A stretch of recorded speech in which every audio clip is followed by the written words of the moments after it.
সোনালী জীবন, সুখের জীবন।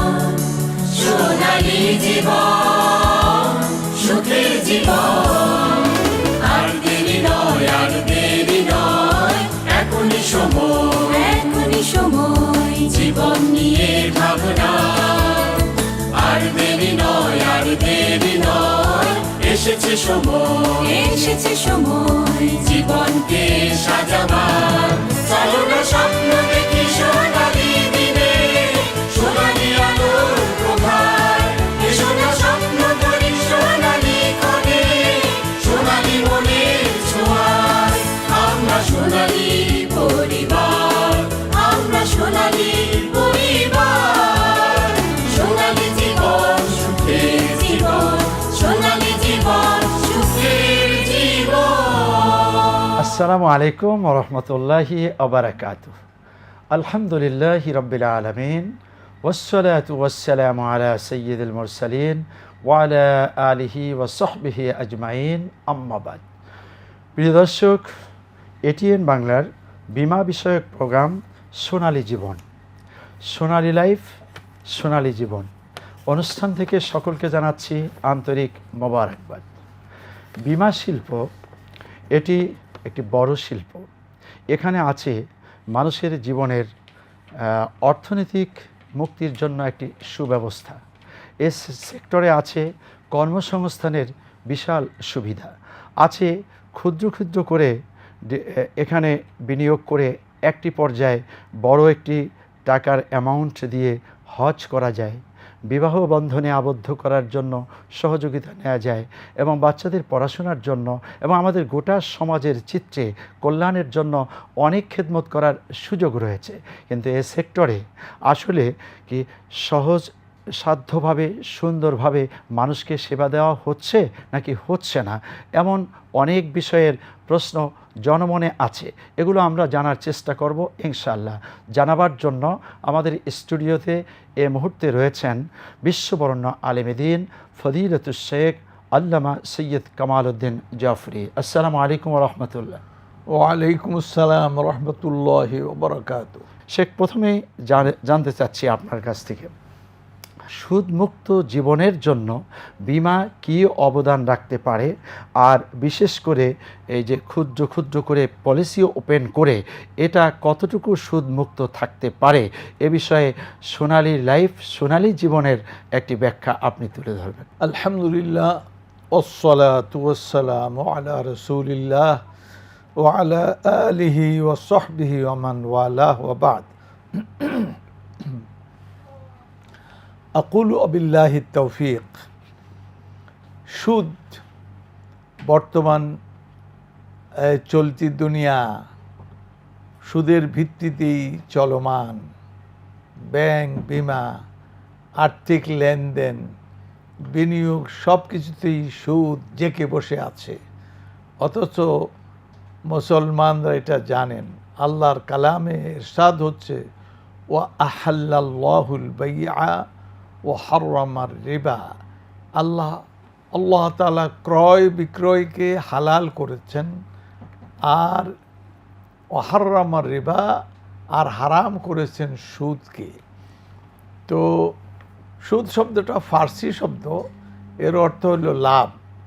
আর এখানে লাভ বলতে ব্যবসা বাণিজ্যের যা সেটা না, এটা হলো আর্থিক বিনিয়োগে সরাসরি লাভ, যেটা এটাকে বলা হয় সুদ। কারণ সুদের মধ্যে ক্রয় বিক্রয় নাই। এর ভয়াবহ গুণাটা কেমন?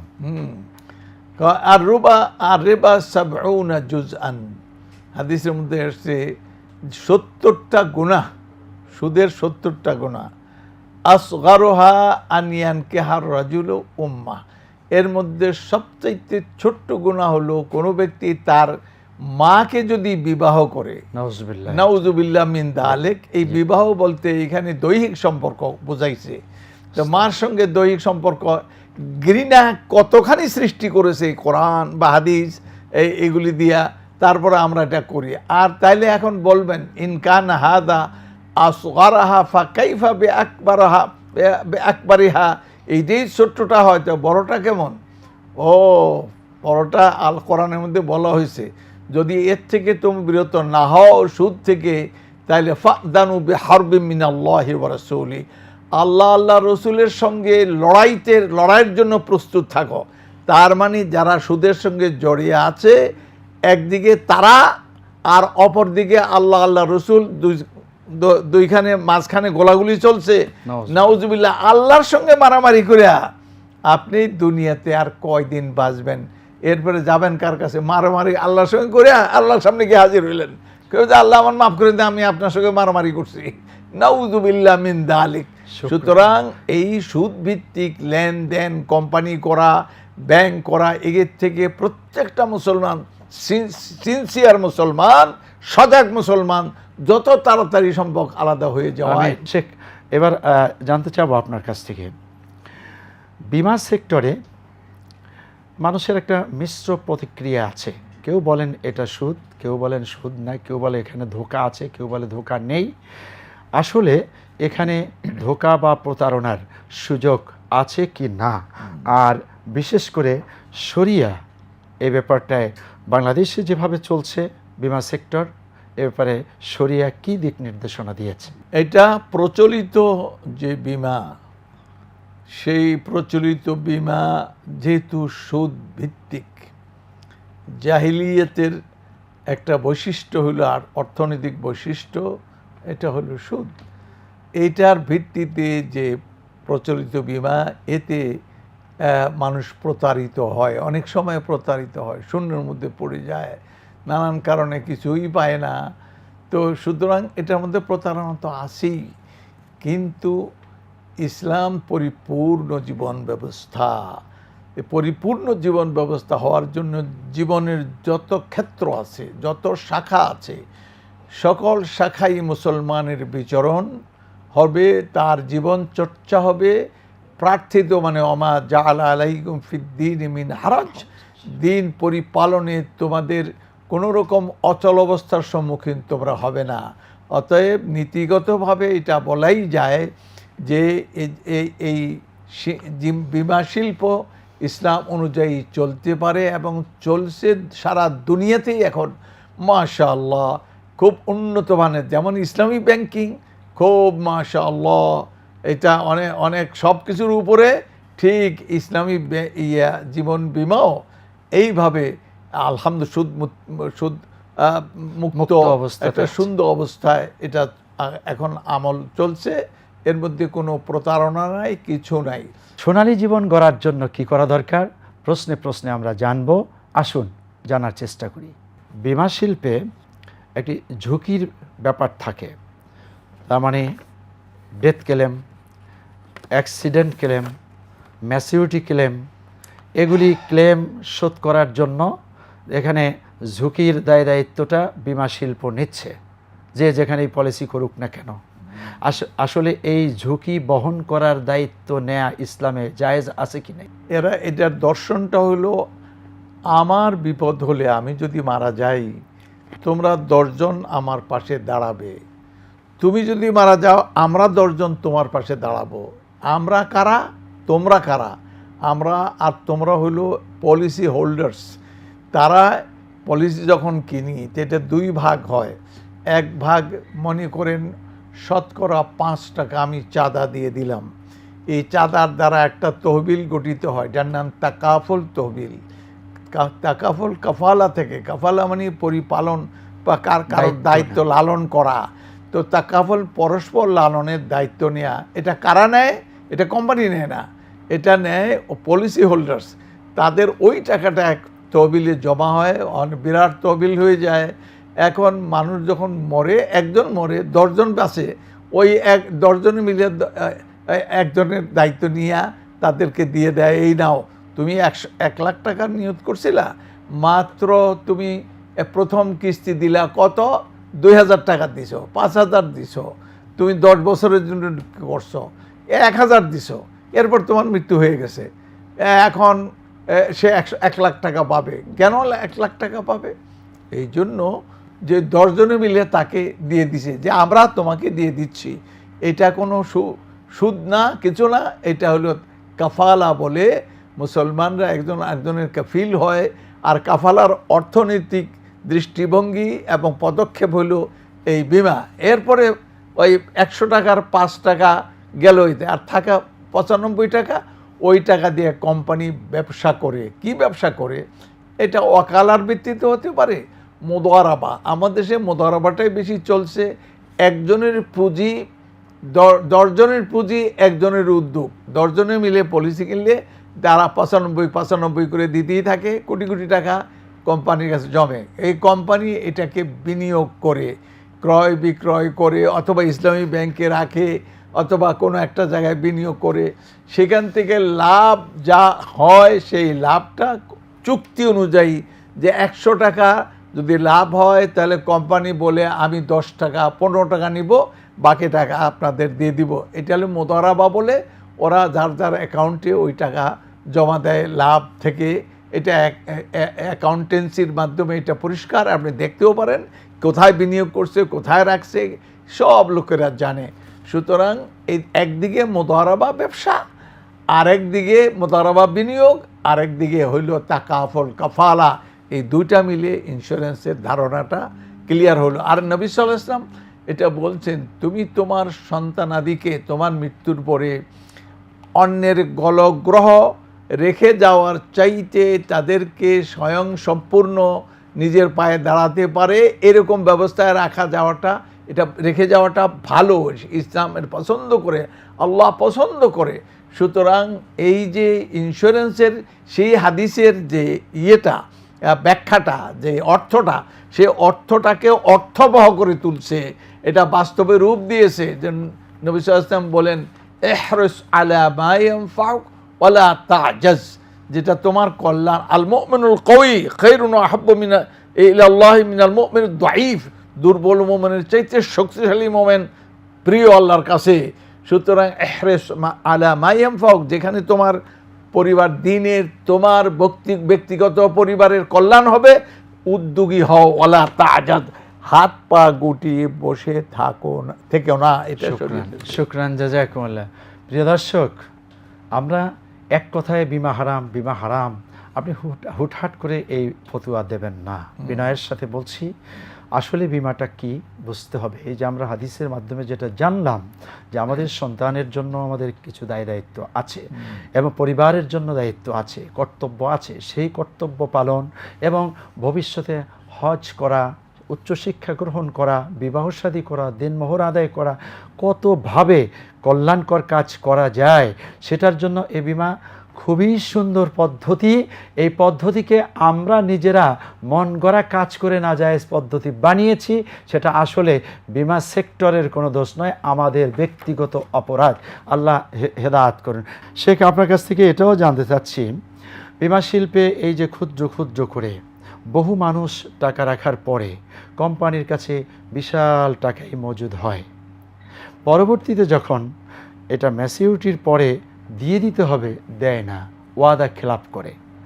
অ্যাক্সিডেন্ট, ডেথ ক্লেম যা কিছু আছে, এই সমস্ত ক্লেমের সময় মতো দেয় না, ওয়াদা খেলাপ করে। এই ওয়াদা খেলাপকারীদেরকে শরিয়াত কী ধরনের শাস্তির ঘোষণা করেছে? এটা মুনাফিকের কথা। আল মুনাফিক ইযা ওয়াদা আখলাফা, যখন ওয়াদা করে তো ভঙ্গ করে, কথা বললে মিথ্যা কথা বলে, এই আমানত থাকলে খেয়ানত করে। তো এটা আমানতও আবার দুটা অপরাধ। তো এটা কাজ কার? এটা দুইটা দিক শরীয়ত একটু নজরদারি করে নির্দেশনা দেয়।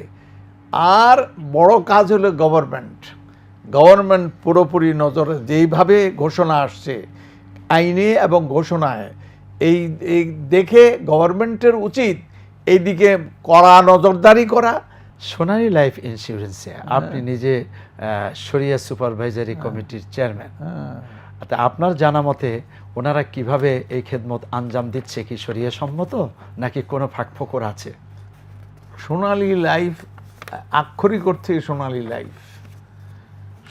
লাইফ যে তাদের চেয়ারম্যানকে দেখলাম, তারপর ডাইরেক্টরদের দেখলাম, আমরা মিটিংয়ে বসছি, এরা বিমা ক্লেইম সেটা ম্যাচিউরিটি ক্লেম হোক অথবা মৃত্যুজনিত ক্লেম হোক, এরা সময় নেয় না। এই সুনাম সোনালী লাইফ ইন্স্যুরেন্সের আমি প্রথম জেনে আমি মাশাআল্লাহ এত সুন্দর তাদের কমিটমেন্ট, তাদের আলহামদুলিল্লাহ মানুষের সঙ্গে যে ওয়াদা, এই সব কিছুর আলহামদুলিল্লাহ ঠিক আছে। এই পর্যন্ত আমি যা দেখলাম আমি নিজে উৎসাহিত বোধ করছি যে সোনালী লাইফ মাশাআল্লাহ, বিদেশি কোম্পানিও এই দেশে কাজ করে, তারাও মানুষের ইয়ে দেয়, কিন্তু সোনালী লাইফ তাদের পিছনে না, বরং একটু এগিয়ে। এত দ্রুত এই ক্লেম পরিশোধ করা, এটা বাংলাদেশে কি বলবো মাশাআল্লাহ এই দিক থেকে ইমাম হয়ে আছে এই সোনালী লাইফ। আমি এটার শরিয়া চেয়ারম্যান, আমি নিজেও গর্বিত, শুকরগুজার আল্লাহর কাছে যে মাশাআল্লাহ এরা শরিয়া অনুযায়ী নির্দেশনা অনুযায়ী চলে এবং নিজেরা মানুষের ক্লেমগুলি দিতে, কারণ ক্লেম দেওয়ার মধ্যে যেমন আমানত পৌঁছিয়ে দিল, অনর্বর সুনামও আছে, সুনাম ছড়িয়ে পড়ছে যে চলো চলো সোনালী লাইফে যাই, আমরা এখানে বিনিয়োগ করি, এরা ফাঁকি দেয় না, এরা টাকা মেরে খায় না, শরিয়ার নজরদারি আছে। আলহামদুলিল্লাহ এদের কমিটমেন্টও আলহামদুলিল্লাহ আমি লক্ষণীয়। সুতরাং এই কোম্পানির জন্য আমি দোয়া করি আল্লাহ, যে বাংলাদেশের কয়েকটা কোম্পানি, 2-4টা কোম্পানি যেগুলি এইভাবে করে, এটা হলো একবারে অন্যতম, একবারে প্রধান বিষয়। শুকরান, জাযাকুমুল্লাহ। শেখ, ওনারা ডেথ ক্লেম 7 দিনের মধ্যে চেক প্রদান করে, এরকম একটা বিষয় আমরা শুনেছি। আচ্ছা, এই যে চেক দেয়া অথবা পে অর্ডার দেয়া অথবা ক্যাশ দেয়া, এর মধ্যে আসলে কোনটা শরিয়া বেশি? আছে, কোনো অসুবিধা নাই, আসলে হলো দেয়াটা। তো আপনারা এই পর্যন্ত কোনো অভিযোগ আমাদের কাছে আসে নাই যে ওনারা ওয়াদা খেলাপ করছেন বা ওনাদের চেক ডিজঅনার হয়েছে অথবা এটা হয় না, না, কোনো অভিযোগ নাই। তারা এই ব্যাপারে অ্যাগ্রেসিভ, দেয়ার ব্যাপারে অ্যাগ্রেসিভ। প্রিয় দর্শক, আমরা প্রতি পর্বেই একটি প্রতিবেদন দেখি, সোনালী লাইফ সোনালী জীবন। 7 দিনেই একজন মৃত্যু ব্যক্তির সকল পাওনা ওয়ালি ওয়ারিসদের কাছে কিভাবে পৌঁছিয়ে দেওয়া হয়, আসুন এ পর্যায়ে তথ্যচিত্রের মাধ্যমে প্রতিবেদনটি উপভোগ করি। প্রিয় দর্শক, আমরা যাচ্ছি নরসিংদী জেলার রায়পুরা উপজেলার মামদাবাদ প্রাথমিক বিদ্যালয়ে। সোনালী লাইফের গ্রাহক তহুরা বেগমের নমিনি মামদাবাদ প্রাথমিক বিদ্যালয়ের প্রধান শিক্ষিকা মনিরা বেগম। তহুরা বেগম মাত্র 8টি কিস্তি জমা দিয়ে গত ফেব্রুয়ারি মাসের 11 তারিখে মারা যান।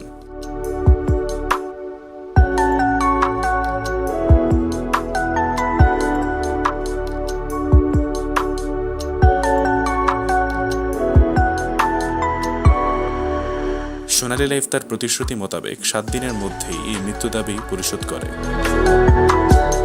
আমরা এখন কথা বলবো মৃত তহুরা বেগমের নমিনি মনিরা বেগমের সাথে। আমাদের এই সোনালী লাইফের যে পলিসি গ্রহীতা ছিল আমাদের, যিনি মারা গেছেন, ওর নামটা যেন কি ছিল? তহুরা বেগম। কিভাবে মারা গেছেন উনি? ওনার কিছুই হয় নাই, উনি স্বাভাবিকভাবে রাতের খাবার খেয়ে ঘুমিয়েছিলেন, ঘুমের মধ্যেই মারা গেছে। ওনার বয়স ছিল কেমন? 47-48। ওনার কোনো সন্তান নাই, ইভেন হাজব্যান্ডের সাথেও অনেক আগে সেপারেশন। উনি আমার সাথেই থাকতো, আমার ননদ। উনি আসলে তেমন কিছুই করতেন না, হাউস ওয়াইফ হিসাবেই। কত টাকা করে দিত উনি পার কিস্তি? 8টা কিস্তি জমা দিয়েছিলেন, প্রতি মাসে কিস্তি ছিল 2275 টাকা। তো 8টা কিস্তি দেওয়ার পর উনি কত টাকা পাইল? উনি 2 লক্ষ টাকা। সোনালী লাইফ ইন্স্যুরেন্স কোম্পানি থেকে এই টাকা পেতে কোনো হয়রানির শিকার হয়েছেন? না, আসলে ওনার এই ডেথ ক্লেম পাইতে অন্য লাইফ ইন্স্যুরেন্সগুলোতে যে ধরনের ঝামেলা পোহাইতে হয়, এই ধরনের কোনো ঝামেলাই পোহাইতে হয়নি। ওনারা ডেথ হওয়ার পরে আমাকে ফোন দিল, নমিনিকে, আমি নমিনি, তো ফোন দিয়ে বললেন যে কাগজপত্র কালেক্ট করে জমা দিতে। তো আমি কাগজপত্র কালেক্ট করে জমা দেওয়ার 4 দিনের মাথায় আমি ডেথ ক্লেম পেয়ে গেছি। আপনার এই সোনালী লাইফ ইন্স্যুরেন্স কোম্পানি লিমিটেডের 4 দিনে যে আপনার বিমা দাবিটা পরিশোধ করলো, এতে আপনার অনুভূতিটা কি? হ্যাঁ, আসলে আমি খুব বেটার ফিল করতেছি, এবং আমার আশেপাশে যারা আছে, যারা শুনছে, আত্মীয় স্বজন, বন্ধু বান্ধব, সবাই খুব ভালো করতেছে যে এটা তো খুব ভালো একটা কোম্পানি। যেহেতু মারা যাওয়ার পরে নর্মালি একজন জীবিত গ্রাহক তার বিমা শেষ হওয়ার পরে মাসের পর মাস ঘুরতে হয় তা টাকাটা পেতে। আর এখানে তো যে গ্রাহক সে মারাই গেছে, তো নমিনি হিসাবে আমি কোনো হয়রানির শিকারও হই নাই এবং এত দ্রুত টাকা পেয়ে গেছি, এজন্য আসলে আমরা সবাই খুব খুশি। এই সাধারণ মানুষের লাগি এই 2 লক্ষ টাকা অনেক বিষয়, অনেক ব্যাপারে মরণে যেরকম মানুষ আছে, অনেক লোক আছে যে কোনো বিমা করে লোক মরতে পারে, মারা যাওয়ার পরে যে টাকাটা পাইছে এটা বিশাল বিশাল ব্যাপার স্যাপার। এই হিসেবে আমি মনে করি মালা জায়গা আমাদের দেখা বুঝা মিল্লা এই সোনালী ইন্স্যুরেন্স বিমা কোম্পানিকে আমি স্বাগতম জানাই। তাদের আরও আগমন হোক। আমি আমার গ্রামের পক্ষ থেকে, আমি আমার এলাকার পক্ষ থেকে আমি মনে করি এটা সকল মানুষের যাতে এই বিমাটার সাথে জড়িত বিমা করে। দেখলাম যে কাগজপত্র রেডি হওয়ার পরে 4 দিনের মাথায় ওনারা এই চেক প্রদান করে। এই কোম্পানিতে, অন্যান্য কোম্পানিতে আমি দেখেছি বা শুনেছি যে বোনাস এবং মৃত্যুর দাবিটা আনতে গেলে অনেক কষ্ট হয়, বছরের পর বছর চলে যায়, এরপর তারা টাকা পয়সা পায় না। তো আমি খুব খুশি হয়েছি যে এই ধরনের কোম্পানি যদি এই দেশে থাকে তাহলে মানুষ এই ইন্স্যুরেন্সের প্রতি আস্থা থাকবে এবং এই দেশের মানুষ ইন্স্যুরেন্সের প্রতি ঝুঁকে পড়বে বলে আমি আশা করি।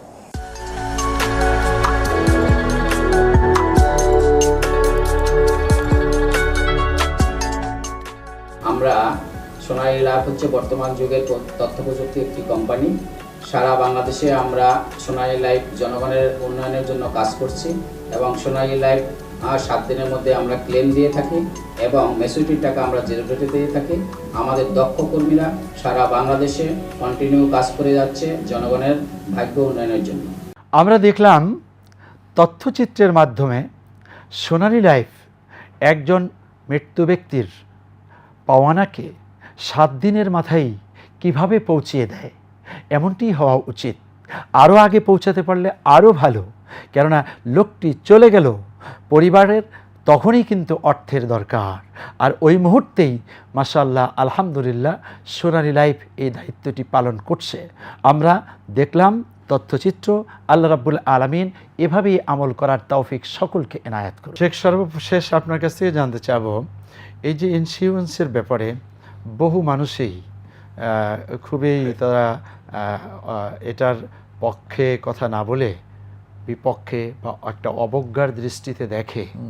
এক্ষেত্রে আমরা ইসলামের পক্ষ থেকে বা শরিয়ার পক্ষ থেকে কিভাবে মানুষকে উৎসাহিত করতে পারি যে আসলে ইন্স্যুরেন্স একটা ভালো সেক্টর এবং এখানেও হালাল রিজেকের এবং কর্মসংস্থানের সুব্যবস্থা আছে, আমরা দাওয়াতটা কিভাবে দিলে ভালো হয়? না, এটা না জেনে কথা বলা তো উচিত না।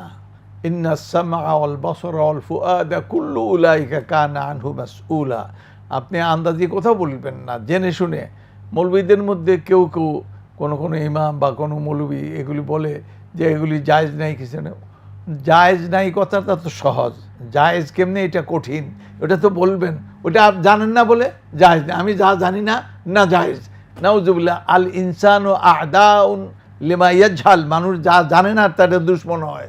সুতরাং উনি জানেন না বলেই হারাম হারাম হারাম। আরে হারাম, ওলা তাকুরু আলসিনাতিকুম হাদা হালালুন ওয়া হাদা হারাম লিতাফতারু আলাল্লাহিল কাযিব। এই যে হালাল হারামের ব্যাপারে চট করে সিদ্ধান্ত দিও না, আল্লাহর উপরে এইভাবে অপবাদ লাগিও না। সুতরাং যারা বলে এরা না জেনে বলে। তবে কেউ কেউ ত্রুটি করছেন, সেটা তাদের নিজস্ব খাসলতের কারণে করছেন। এটা গভর্নমেন্টের নজরদারি করা দরকার ছিল। এটা যে ধরে তাহলে পরে এটা করতে পারে না। আল্লাহ তৌফিক দান করুন, গভর্নমেন্টকেও যেন নজরদারি গভর্নমেন্ট করে, এই জন্য আহ্বান জানাবো। আলহামদুলিল্লাহ, আলহামদুলিল্লাহ বর্তমান গভর্নমেন্ট এ ব্যাপারে বেশ সচেতন।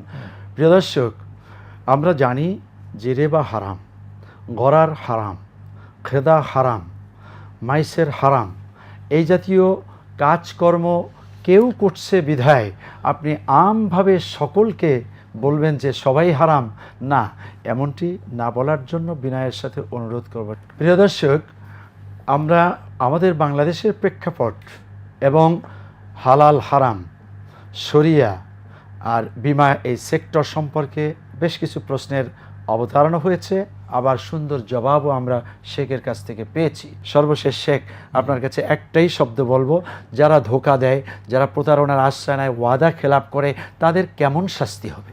ওর শাস্তি নাউজুবিল্লাহ। এদের ইমানই নেই, এদের ইমান নেই। মুসলমান প্রতারণা করতে পারে না।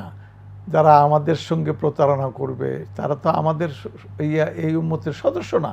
নবী সাল্লাল্লাহু আলাইহি ওয়াসাল্লাম এগুলি ঘোষণা করে রাখছেন যে উম্মতের